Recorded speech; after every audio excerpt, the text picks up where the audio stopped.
Welcome to Ron Paul and Charles Goyette, the weekly podcast. The U.S. has been arming jihadists in the Middle East for more than a generation now. It started under President Carter and his Secretary of State Zbigniew Brzezinski and the arming of jihadists in Afghanistan. And it has continued right up until the ill-advised arming of jihadists and al-Qaeda affiliates in Syria and in Libya. It must have escaped the notice of the interventionists in Washington all these long years, both Republicans and Democrats, and senior CIA policymakers, but none of those arms sent to Afghanistan, Libya, or Syria stayed in Afghanistan, Libya, or Syria. And now Iraq has descended deeply into horrific violence and bloodshed.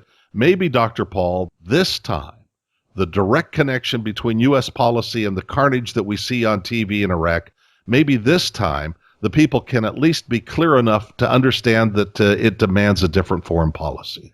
Well, let's hope so. But, I've said over the many years that I believe we probably provide weapons for both sides of every war. And when you look back, there's a case that can be made for this. And I thought, well, this would probably dampen the enthusiasm of the military-industrial complex. But they would probably be cheering, say, yeah, well, that is our purpose. We sell weapons to everybody. But not only do we sell weapons to both sides of so many conflicts, many times, if not almost always, those weapons are ended up using against us. And it does reflect the policy itself. First, why are we the biggest weapons dealers in the world? Why are we involved in these internal conflicts and these civil wars going on? Why are we involved in religious wars going on? And if you look back in the short history, say prior to World War I even, oil has been a big deal, for the Middle East. Even though oil wasn't used a whole lot before World War I, they still knew about it and they knew where their oil was.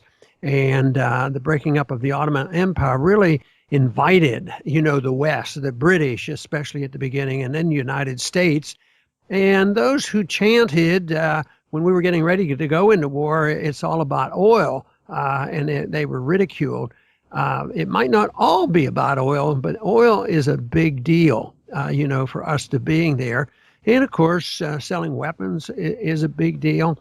But what we're seeing now, after all these years of being involved in Iraq, the failure, it's this failure, I think, that you're referring to. Why wouldn't this wake up the American people?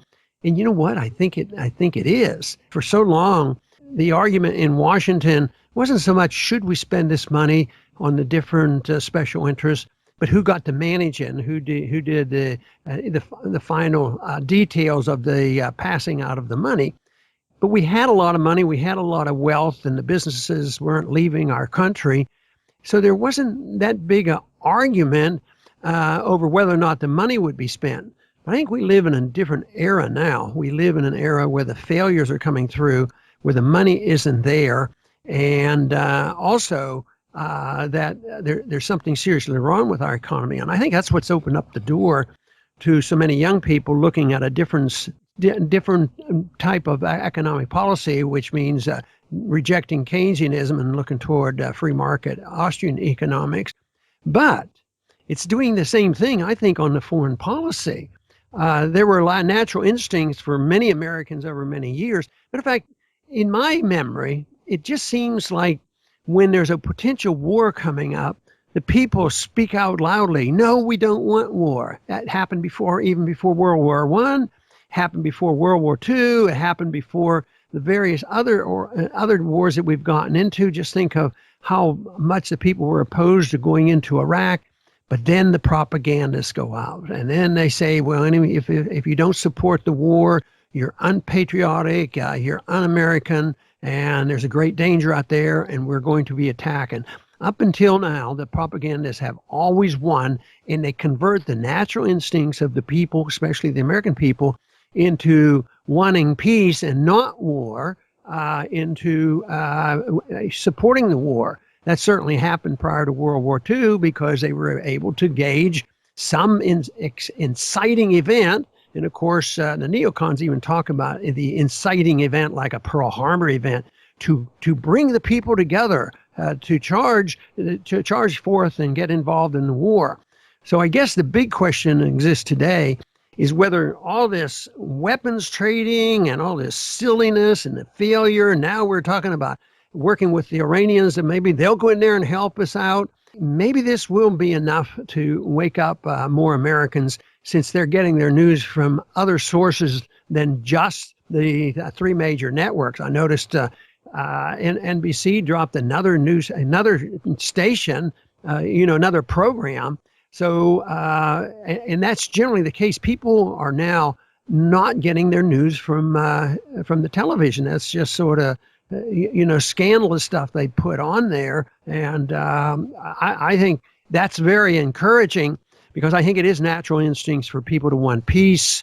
It's a natural instinct for people who want to have prosperity, to understand this. I think the biggest job we have is to refute the propagandists and prepare the people for the truth and tell them why we don't have to have another war. And Charles, if you look at it right now, the statistics are coming our way on the number of people who say, no, we don't want another war. I mean, that sort of came out when Obama wanted to bomb Syria. The big question now is with this spreading, the challenge to the propagandists is pretty great. They have to really work very hard. They have to drumbeat another enemy coming, and it's the jihadists, it's the Islamists, and not only are just infiltrated Iraq, where they weren't, before we even got in there, but this whole area now will be controlled by the Islamists, and this is why it's up for grabs. I'm going to do my very best to make sure that people don't have to carelessly endorse these wars. It doesn't help our national security. It doesn't help our economy. It doesn't help anybody's peaceful pursuit. And the problems will exist, and they are there, but they should be localized by outsiders staying out of it. And the only people we can talk about staying out of it are our people and our government, and the position that we should hold. And maybe if we thrive because we had that policy, maybe somebody else would think, well, maybe that's a pretty good idea. Maybe you can actually be wealthier and happier if you don't get involved in these wars so carelessly. Well, because the people's memories run short, it might be helpful to dissect a little bit of what's going on here. The slaughter and carnage that is horrifying the American people in Iraq, that they see on their TV screens at home at night from the Sunni faction. They should be reminded, I think, that it was the Bush-Petraeus surge that armed and organized so many members of this Sunni faction in 2007 and 2008, and indeed even paid them, put them on the U.S. payroll. And now with the benefit of that training and that weaponry, as well as the weaponry that has been coming in that we have provided to the self-same rebels in Syria, they've been able to cut a pretty good swath through northern Iraq. That makes that very good point about the weapons getting into the hands of our so-called allies. They get turned against us. Under Reagan in the 80s, we were allies with bin Laden and sent over equipment, and our CIA spent money further radicalizing the Islamists. I mean, that was a position they held. It wasn't that they needed a whole lot. All we had to do is look like we're interfering in their affairs, and it serves as an incentive. And I think that tendency to radicalize is always there with some, but it just seems like we stir up the hornet's nest and make it much worse by us being involved and getting over there and doing the things that just really aggravate a lot of people.